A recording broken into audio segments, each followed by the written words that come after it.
Un informe arrojó que menos de 401.000 pesos gana la mayoría, la mitad de los chilenos, y 2 de cada 3 trabajadores menos de 550.000. Solamente el 19,4% gana más de 800.000 líquidos, lo que es un referente claro de lo que está sucediendo a nivel de ingresos y el costo de vida en el país. Para conversar de esto tenemos a Marcos Kremerman, economista de la Fundación Sol, al teléfono. ¿Cómo está, Marco? Hola Lucía, hola Marcelo. Hola Marco, ¿cómo estás? Nosotros bien. Cuéntanos un poquito de este estudio llamado Los verdaderos sueldos de Chile. ¿Cómo lo elaboraron? ¿Cómo fue la búsqueda de la información? ¿Cómo se recoge y se desagrega? Básicamente, son las estadísticas de encuestas de hogares que existen en Chile más actualizadas. Es la encuesta suplementaria de ingresos del INE, que publicó hace algunas semanas atrás.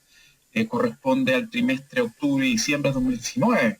Por tanto, refleja la situación que estamos viviendo actualmente con la pandemia y parte del estallido social. Son los datos salariales, exactamente. Y bueno, es algo que para nosotros y nosotras en el equipo no es sorpresa, lo venimos publicando año a año, y lamentablemente, tal como tú bien dices, se observa que la mitad de los trabajadores y trabajadoras en Chile está ganando menos de 401.000 pesos líquidos, y en el caso de las mujeres, este valor es de 352.000 pesos. La mitad de las mujeres que tienen un trabajo remunerado ganan menos de 352.000 pesos líquidos. Esto es gravísimo. Hay un dato que a nosotros nos parece que es el más preocupante, y es que prácticamente la mitad de los trabajadores asalariados del sector privado, empresas privadas, jornada completa, porque cuando uno habla del universo de ocupados aparecen también trabajadores part-time y de otras características, jornada completa, la mitad con su salario no podría sacar a una familia promedio en Chile de algo tan básico como la pobreza, como la línea de la pobreza. Claro. Y sin duda debemos tener un debate de mayor envergadura sobre esta situación. Sí, Marco, hace años ustedes vienen dando testimonio de esta situación de que trabajadores que tienen jornada completa, 45 horas a la semana, siguen siendo pobres pese a que trabajan, pese a que tienen un sueldo. Y ustedes también han abogado mucho por el tema del aumento del sueldo mínimo o también, aportes desde el Estado a este tipo de familias con ayudas. ¿Cuál es la solución a esto? Claro, la solución tiene que ver con elevar los estándares, y los estándares se pueden elevar a través de 2 o 3 mecanismos al menos, que es lo que existen en gran parte de los países del mundo, no solo los de ingresos altos de la OCDE, sino también de países que están al lado nuestro, ¿no? Como Uruguay, Brasil, etc. En general, los salarios se construyen a partir de un piso, y ese piso es el salario mínimo. Cuando el salario mínimo es muy bajo y está desanclado, todos los salarios se termina pareciendo al salario mínimo. Esto se llama el efecto Faro académicamente. ¿Qué sucede? Que, por ejemplo, si nos comparas a Chile, que tienen un PIB per cápita en dólares comparables, como Uruguay o Croacia, que son muy parecidos a Chile, allí el salario mínimo, por ejemplo, en el caso de Croacia, es de un 73% más alto. Eso quiere decir que si tuviéramos el salario mínimo croata, el salario mínimo chileno debería estar al menos en 555.000 pesos brutos. Y está en 326.500 pesos brutos. Y acaba de ser actualizado hace unos días atrás en 6.000 pesos. Claro. Entonces, los mínimos que están en el suelo. En segundo lugar, tenemos un modelo de relaciones laborales. Estoy hablando de sindicalismo, negociación colectiva, derecho a huelga, que es muy débil. En general, en muchos países del mundo, la tasa de sindicalización es mayor, el caso chileno, que está por debajo del 20%, existe la posibilidad de que los colectivamente por sector económico, en Chile eso está prohibido, y el derecho a huelga es un derecho humano fundamental que no tiene restricciones, como el caso chileno. Y finalmente está todo lo que tiene que ver con nuestra matriz productiva. Nuestra matriz productiva, que ha cambiado muy poquito en las últimas décadas, tiene esas características de ser extractivista, de ser rentista, que impide que en términos globales genere empleos de calidad de manera robusta. Entonces, por esas 3 vías estamos en un escenario que no es muy positivo. Sí, a mí lo que me llama la atención son las respuestas a estos informes. Por ejemplo, si tú planteas en cualquier escenario, porque uno podría entenderlo más que se planteara en este, pero en realidad en cualquier escenario se dice, si nosotros subimos el sueldo, se van a perder empleos. ¿Cómo se soluciona? esa dicotomía que se plantea? ¿Cuál es la respuesta a esa disyuntiva, esa paradoja? Claro, en primer lugar, no existe evidencia de aquello. Nosotros lo hemos expresado constantemente en la Comisión de Trabajo, por ejemplo, la Cámara de Diputados del Senado. Llevamos y decimos, cada vez que se discute el salario mínimo se dice que si se aumenta en lo que sea, provoca desempleo, y no hay evidencia empírica. Se está discutiendo sobre mitos, sobre eslogan. Eso es el primer punto, salvo que se aumente de manera considerable en un momento de un shock económico importante, ¿no? En el resto de los momentos en que se puede aumentar el salario mínimo no existe evidencia de que eso genere desempleo. Más aún cuando en Chile está desalineado el costo de vida mínimo, es muy bajo. Lo que sucede es que está pasando lo contrario. Por tener salarios tan bajos, tenemos una crisis política, económica y social de magnitudes enormes, y eso está impidiendo que la economía tenga un funcionamiento normal. Si es que no se elevan los estándares en salarios, en pensiones, en salud y en tantas otras esferas, vamos a tener una crisis política y económica permanente que va a impedir que la economía siga creciendo, más empleos y se creen mejores empleos. Acá estamos operando al revés, en la lógica del garrote, de que las personas se tienen que acomodar a bajos salarios, a altos niveles de endeudamiento, que no deben reclamar, que no deben reflexionar sobre condiciones mejores, porque esa supuestamente es la única manera de que con ese crecimiento potencial chorrea a la población en algún momento y eso se refleja en mejor bienestar para los hogares. Imagínate que el año pasado, después del estallido social, hubo cerca de 1.000 empresas que se comprometieron a pagar como mínimo 500.000 pesos. Y tú estás diciendo que en Croacia el sueldo mínimo es 555.000 pesos. O sea, claro... y probablemente el gasto fijo es menor, porque en una de esas tienen mucho más acceso a la salud, mucho más acceso a la educación. Las clases medias, por ejemplo, no tienen que pagar lo que se paga acá. Bueno, ese dato que dice Lucía es clave, que es el concepto de salario social. Vale decir, el salario en otros países rinde más que en Chile, si comparamos el mismo nivel, porque no debe pagarse o se paga ínfimamente por lo que deberían ser derechos sociales públicos de buena calidad, educación, salud o complemento de pensiones. Por tanto, no solo es grave que en Chile se paguen bajos salarios, sino que el bajo salario alcanza a comprar, rinde mucho menos que lo que rinde en otros países. Claro, el costo de la vida es mucho más alto. Ahora, ¿dónde está el tapón, Marco? Porque la pregunta es, ¿se sube el salario mínimo? Pero ¿se suben los de arriba? Porque yo entiendo hoy cuando una persona que, no sé, tiene a un trabajador, a una trabajadora, ha logrado armar un pequeño emprendimiento, o incluso las trabajadoras de casa particular o trabajadores de casa particular. Y uno dice, pucha, le pago el sueldo mínimo, subir 200 lucas para mí sería imposible. La pregunta es, cuando tú subes el salario mínimo, ¿suben los otros precios también? ¿Suben los otros sueldos también? ¿O siempre vamos a tener un tapón? Y si se genera ese tapón, ¿cómo se distribuye entonces los trabajos? ¿Se eliminan los trabajos, surgen otros? ¿Cómo se reorganiza la sociedad? A ver, eso tiene que ver con la democracia económica que existe en el país. Si seguimos llenos de oligopolios y sectores altamente concentrados, sin duda que hay mayor probabilidad de que las empresas traspasen a precios los aumentos salariales. Y por tanto una discusión que tenemos que dar en conjunto y en términos integrales.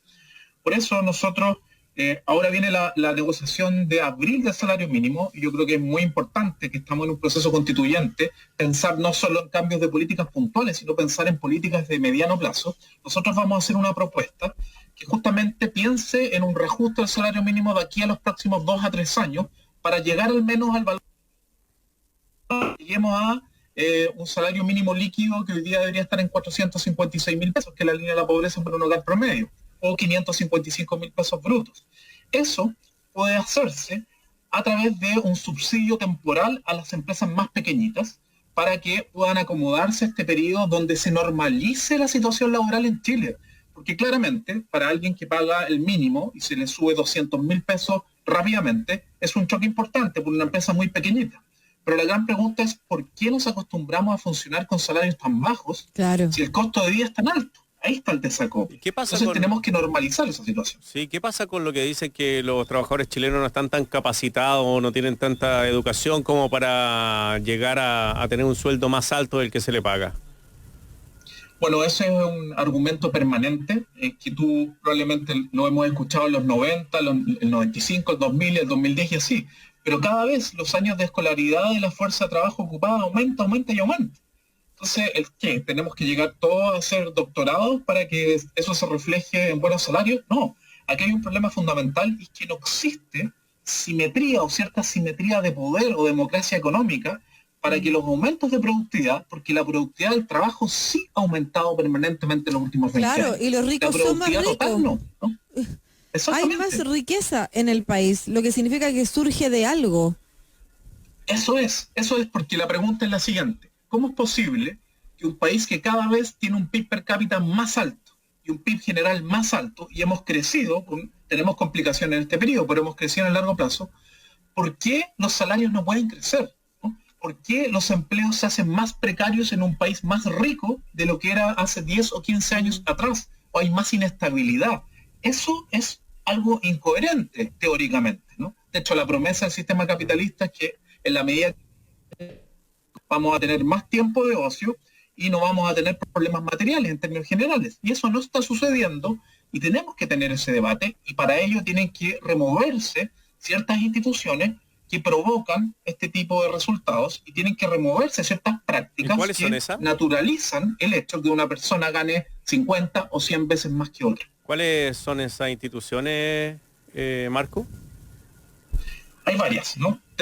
Ya hablamos del salario mínimo, tenemos un problema serio con nuestro modelo de relaciones laborales, que le dota de un poder mínimo a los trabajadores y trabajadoras para negociar, que es algo de democracia, el crecimiento y la riqueza que se genera.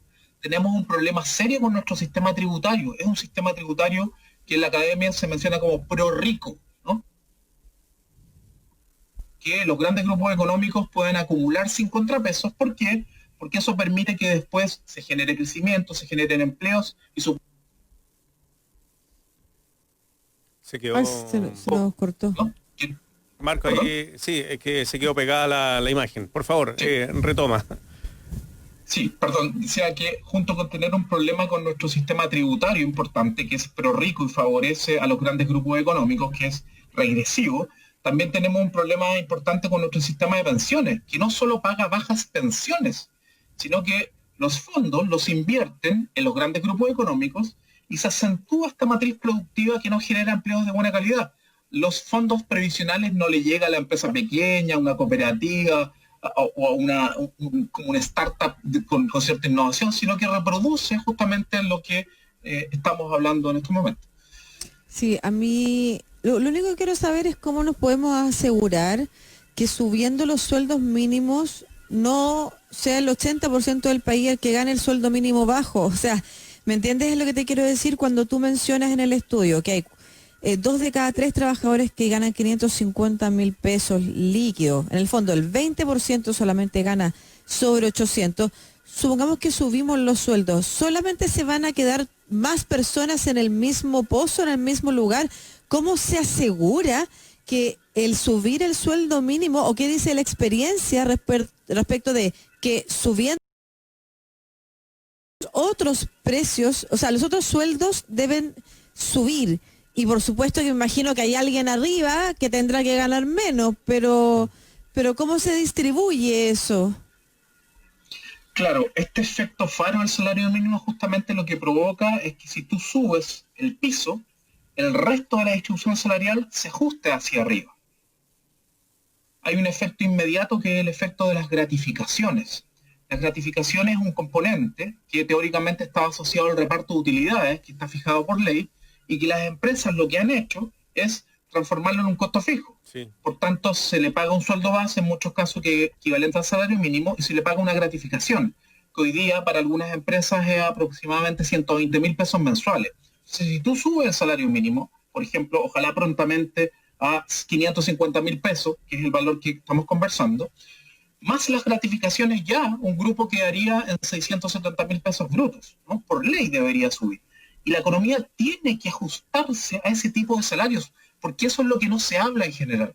Aquí las grandes empresas y las medianas empresas se acostumbraron a funcionar con muy bajos salarios y le traspasan todo aquello a la empresa pequeña, a la contratista, a la Sí, proveedora. eso. Hay subcontratación y eso va eliminando la diferencia que supuestamente hay en Chile, que es muy alta, de la brecha entre el que más y el que menos gana. Pero les quiero contar una experiencia que tuve a propósito de el estallido social el año pasado, en octubre o noviembre, después de octubre, por supuesto, noviembre, diciembre, por ahí. Me invitó a conversar un líder de la gran industria, digamos, del gremio de los empresarios, para preguntarme mi opinión, mi pensamiento. Y le puse como ejemplo esto, que había muchas empresas que estaban decidiendo que iban a pagar un sueldo mínimo de 500.000 pesos. Me dijo, ya bueno, pero no sé, eso no se puede hacer, no se puede pagar un sueldo mínimo de 500.000 pesos. Y nunca entendí por qué. No entendí por qué no se podía subir el sueldo mínimo a 500.000 pesos. Como claro, era como no, pero obvio, porque eso significaría, me dijo, porque eso significaría que la mano de obra menos calificada estaría ganando 500.000 pesos. Y yo como dije, ¿y cuál es el problema? No lo entendí, no entendí como y era como un obvio que no. ¿Por qué ese obvio que no en esas miradas? Es que hay una mirada que no entiende, que esto lo dice hasta Adam Smith, padre del liberalismo, dice, una persona que trabaje, y trabaje a jornada completa, con lo que gane, independientemente de su productividad, le tiene que alcanzar para satisfacer las necesidades básicas de sí mismo y su grupo familiar, ¿no? Ese es el punto mínimo de un pago que debería existir en cualquier parte del mundo. Y lo otro que es importante es cómo medimos esa supuesta productividad. Nosotros siempre colocamos el mismo ejemplo. ¿Cómo medimos la productividad de una persona que trabaja en una empresa de aseo? Vale decir, que deja el piso brillante en una empresa, mejora la imagen corporativa de las personas que ingresan a la empresa. ¿Por qué decimos que no se merece ganar más que el salario mínimo? ¿Cuál es su productividad? Claro. ¿Dónde está el Excel de la empresa que dice la productividad de esa persona es X? Eso no está demostrado, ¿no? Eso es una caja negra en el estudio de la economía, medir la productividad de los trabajadores y trabajadoras. Y otro elemento importante, cuando algunos grandes grupos económicos, recuerdo por ejemplo el caso de Luxich, decía, desde ahora en adelante, piso mínimo 500.000 pesos o 550.000 pesos. Ahí había una gran trampa y existió una gran trampa. Subcontratación. Él hablaba de la remuneración mínima. Y la remuneración mínima incluye el sueldo base más la gratificación. Por tanto, por ley ya existía un salario mínimo juntando esos dos elementos de 4.40. O sea, prácticamente deben haber subido muy poquitas personas en su empresa y subieron 20.000 pesos, 10.000 pesos. Distinto hubiese sido si hubiera dicho, por ejemplo, salario mínimo general o remuneración mínima 700.000 pesos. Eso hubiera sido algo distinto para el país. Marco Kremerman, economista de la Fundación Sol, como siempre, muchas gracias por tu tiempo y por tu opinión sobre este debate que lleva años sobre los bajos salarios que tienen los chilenos, así que y chilenas. Que te vaya muy bien, Marco, cuídate. Igualmente, que estén bien, gracias. Sí, y esto, no, ¿tú viste a esta hora se improvisa anoche? No, en el programa no tuve de Canal el placer, 3? no tuve el placer de verlo. Pucha, en especial el artículo de ayer, no te perdiste de nada y realmente a rato era como... Había bus de alejamiento. Bus de alejamiento, sí. No, pero además ellos habían tomado un bus de alejamiento total y estaban muy lejos de la realidad social cuando ponían ejemplos para justificar la mirada del ministro Briones, que uno puede estar de acuerdo en que ojalá la gente no sacara su ingreso, su 10% y qué sé yo, pero cuando señalan, oye, la gente, la que sacó su sueldo o su 10%, X porcentaje no había perdido el trabajo. Pero si para eso querían los datos, po. No, pero además... Porque para eso querían los datos son trabajos que generan estos ingresos. Claro, güey. Son trabajos que generan este nivel de endeudamiento. O sea, no te quedes con el dato de que no habían perdido el trabajo. Es cómo viven esas personas incluso sin perder el trabajo. Claro, eso es ellos habían tomado un cohete a la NASA, digamos, al centro interespacial que está allá en órbita internacional. Es para justificar la opinión del ministro. O sea, yo con lo que tú me comentas es solo por eso. O sea, dar ese tipo de argumentos es como vivir muy alejado, no conocer a nadie además, que haya sacado el 10%. Oye, y además aquí estamos lo que hablamos la verdad. Así como el único Cristóbal Beloyo fue el capaz de decir, igual sería importante decir que en este debate nuestra posición está sobre representada.